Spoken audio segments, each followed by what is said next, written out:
Hello future teachers, welcome to teachers world. तो आज हमारा जीके स्पेशल क्लास का पार्ट 10 है। इसके पहले मैंने 9 क्लासेस डिस्कस कर चुके हैं। अगर आपने वो वीडियो नहीं देखा है तो प्लीज़ जाकर वो वीडियोस देख लीजिए।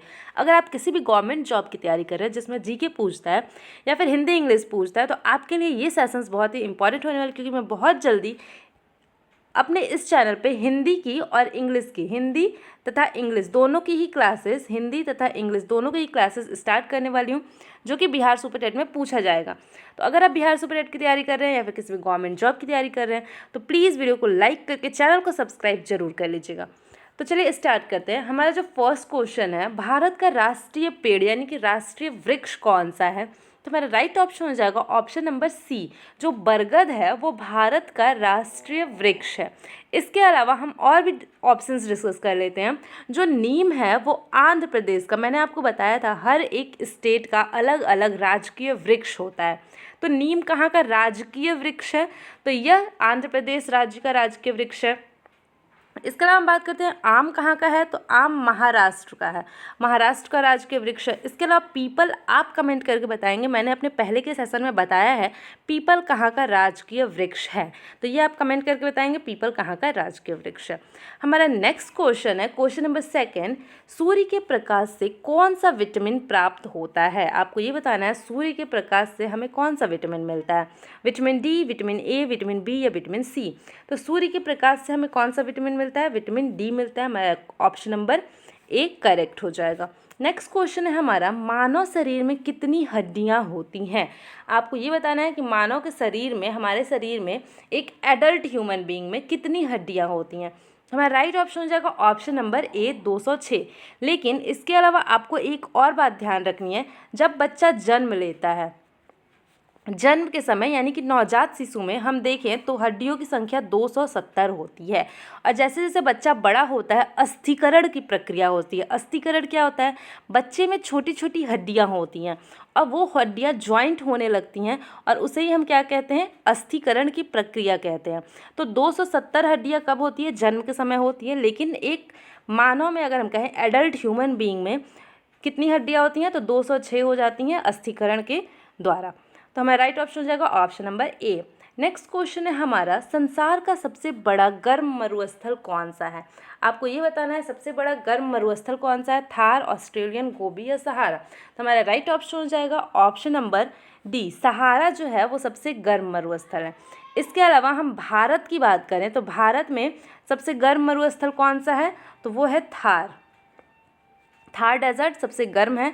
और भारत में सबसे ठंडा मरुस्थल कौन सा है? तो वो है लद्दाख, लद्दाख मरुस्थल भारत का सबसे ठंडा मरुस्थल है। तो ये बात भी आप ध्यान रखेंगे।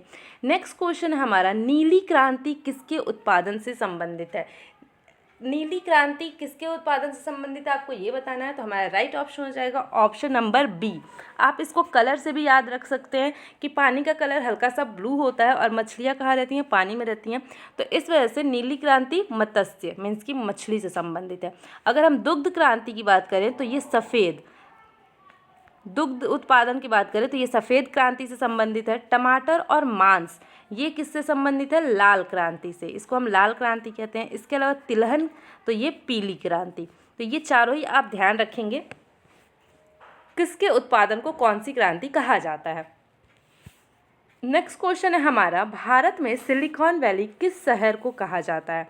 तो भारत का सिलिकॉन वैली किस शहर को कहा जाता है? तो हमारा राइट ऑप्शन हो जाएगा ऑप्शन नंबर डी, जो बेंगलोर है इसको क्या कहा जाता है? भारत का सिलिकॉन वैली कहा जाता है। क्यों? क्योंकि यहाँ सूचना प्रौद्योगिकी मीन्स कि जिसे क्या कहते हैं? आईटी कहते हैं। आईटी सेक्टर के रूप में अपनी भूमिका के कारण भारत का सिलिकॉन वैली इसे कहा जाता है।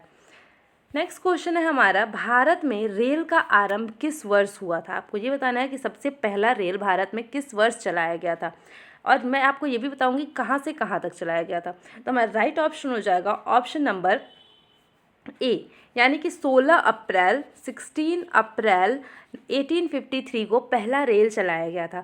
और कहाँ से कहाँ तक चलाया गया था? तो बॉम्बे से थाने तक चलाया गया था। कितना डिस्टेंस था? तो 34 किलोमीटर की दूरी पर, मीन्स कि 34 किलोमीटर के डिस्टेंस में ये रेल चलाया गया था। नेक्स्ट क्वेश्चन है हमारा, भारत के प्रथम गवर्नर जनरल कौन थे? आपको ये बताना है भारत के प्रथम गवर्नर जनरल कौन थे। तो हमारा राइट ऑप्शन हो जाएगा ऑप्शन नंबर ए। इसके अलावा एक और क्वेश्चन पूछा जाता है कि स्वतंत्र भारत के प्रथम गवर्नर जनरल कौन थे, तो वो था माउंटबेटन। माउंटबेटन स्वतंत्र भारत के प्रथम गवर्नर जनरल थे। नेक्स्ट क्वेश्चन है हमारा, 31 अक्टूबर किस रूप में मनाया जाता है? आपको ये बताना है 31 अक्टूबर को कौन सा दिवस मनाया जाता है। तो 31 अक्टूबर को राष्ट्रीय एकता दिवस मनाया जाता है। इसके अलावा विज्ञान दिवस कब मनाया जाता है? तो ये 10 नवंबर को। 10 नवंबर को हर वर्ष विश्व विज्ञान दिवस मनाया जाता है। इसके अलावा हम शिक्षा दिवस की बात करें तो 11 नवंबर को राष्ट्रीय शिक्षा दिवस मनाया जाता है। इसके अलावा हम पोलियो दिवस की बात करें तो 24 अक्टूबर को पोलियो दिवस मनाया जाता है। तो ये डेट्स भी आप ध्यान रखेंगे। नेक्स्ट क्वेश्चन हमारा, भोजन की ऊर्जा को मापा जाता है। जो भी भोजन हम करते हैं और हमें जो ऊर्जा मिलती है उसको किस में मापा जाता है? तो हमारा राइट ऑप्शन हो जाएगा ऑप्शन नंबर ए, कैलोरी। तो ये आज के हमारे 10 क्वेश्चंस थे। आपके 10 में से कितने क्वेश्चन सही हुए ये कमेंट करके ज़रूर बताइएगा। 10 में से आपके कितने मार्क्स आए हैं ये कमेंट करके ज़रूर बताइएगा। इसके अलावा बिहार सुपरटेट से रिलेटेड कोई भी डाउट हो तो आप कमेंट सेक्शन में पूछ लीजिएगा। बहुत जल्द मैं इस पर हिंदी की और इंग्लिश की भी क्लासेस स्टार्ट करने वाली हूँ। तो प्लीज़ वीडियो को लाइक करके चैनल को सब्सक्राइब जरूर कर लीजिएगा अगर आप बिहार में एक शिक्षक बनना चाहते हैं, बिहार सुपरटेट क्वालिफाई करना चाहते हैं। तो वीडियो अच्छी लगी तो वीडियो को लाइक जरूर करिएगा and thank you for watching.